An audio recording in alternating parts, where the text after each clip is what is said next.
Everyone, welcome back to my channel.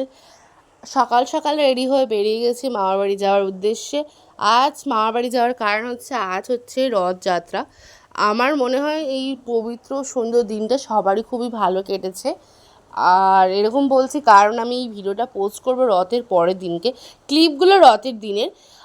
আসলে আমার মামার বাড়িতে টাওয়ার প্রচুর প্রবলেম হয়, তাই ভিডিওটা পোস্ট করতে পারিনি রথের দিনে। আর এই জায়গাটা কে কে চেনো বলো, এই জায়গাটা আমার খুব ভাল লাগে। এই সব দেখতে দেখতে গাছপালা, এই সব চারিদিকে এই সব দেখতে দেখতেই আমি যাই প্রত্যেকবার যখন যাই আর কি। ট্রেনে উঠলেই আমি এইসবই দেখি। আর ট্রেনটা তারপর মাঝখানে একটু ভিড় হয়ে গেছিলো, তাই আমি তারপর বোনের কাছে গিয়ে বসলাম। আমি আমার বোনে যাচ্ছিলাম মামার বাড়িতে। আমার বোন খুব লজ্জা পায় ক্যামেরার সামনে আসতে, ওকে দেখেই বুঝতে পারছো। তারপর একটু আগে যে ক্লিপটা দিয়েছিলাম ওখানে কতটা সুন্দর পরিষ্কার আকাশ ছিল, রোদ ছিল। আর এই জায়গাটা দেখো তোমরা, পুরো মনে হচ্ছে এক্ষুনি বৃষ্টি আসবে, প্রচুর মেঘলা হয়ে গেছে। তারপর হচ্ছে ট্রেন থেকে নেমে টোটোতে উঠে গেলাম, আর এই দেখো বৃষ্টি শুরু হয়ে গেছে, প্রচুর জোরে জোরেই বৃষ্টি হচ্ছিলো। আর এই রথটাকেই বিকেলে টানা হবে, এই রথটা এখন সাজানো হচ্ছে, দোকানপাটগুলো গোছানো হচ্ছিলো, এইসবই দেখতে দেখতে যাচ্ছিলাম। প্রায় মামার বাড়ির কাছাকাছি চলে এসেছি। আর এই দেখো গাছে সিসিটিভি ক্যামেরা লাগানো। তারপর একটু ঢং করে নিলাম ক্যামেরার সামনে। মেয়ে মানেই একটু ঢং করবে, তাই না? এখন অনেক ছেলেরা বলবে যে তোমরা ঢঙই নেই কি। হ্যাঁ, তো মেয়েরাই করবে না তো কে করবে বলো?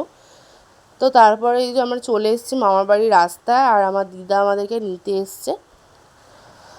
আমার মামার বাড়ির চারিদিকটা এতটা সুন্দর, গ্রাম মানেই সুন্দর।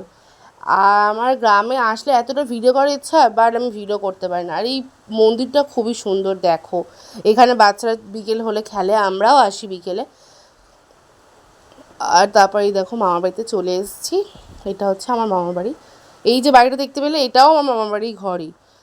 আর এইখানে গাছপালা লাগিয়েছে অনেক কিছু আমার দাদুরা, এইগুলোকে দেশের দিকে খামার বলে। এই যে মামার বাড়িতে চলে এসেছি গাইস, খুব মজা হয় মামার বাড়িতে আসলে। আর আমার মামার বাড়ির ছাদটা থেকে দেখো কত সুন্দর লাগছে।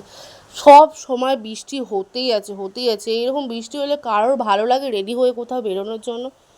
তাও নিচে এসে রেডি হয়ে তারপর বেরোলাম, আমাকে কেমন লাগছে জানিও। আর এই দেখো চলে এসেছি, কতটা ভিড়।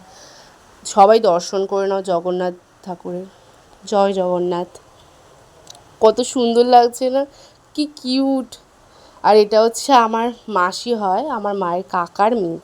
আর দেখো এই বৃষ্টির মধ্যেও কতটা লোক হয়েছে, আমি তো এতটা আশাই করিনি যে এতটা লোক হবে। এই সব দোকানগুলোতে বসেছে। আর এই দেখো আকাশটা সুন্দর লাগছে, নীল হয়েছে, কিন্তু মনে হচ্ছে এক্ষুনি বৃষ্টি আসবে, কিন্তু ভাগ্যক্রমে বৃষ্টিটা হয়নি। দিন পকোড়া খেলাম, আইসক্রিম খেলাম। আর এইখানে গাছগুলো বেশিরভাগ জনই কিনে নিয়ে যাচ্ছিলো, কেন জানি না সেটা। তারপর বাড়ি চলে এসেছি।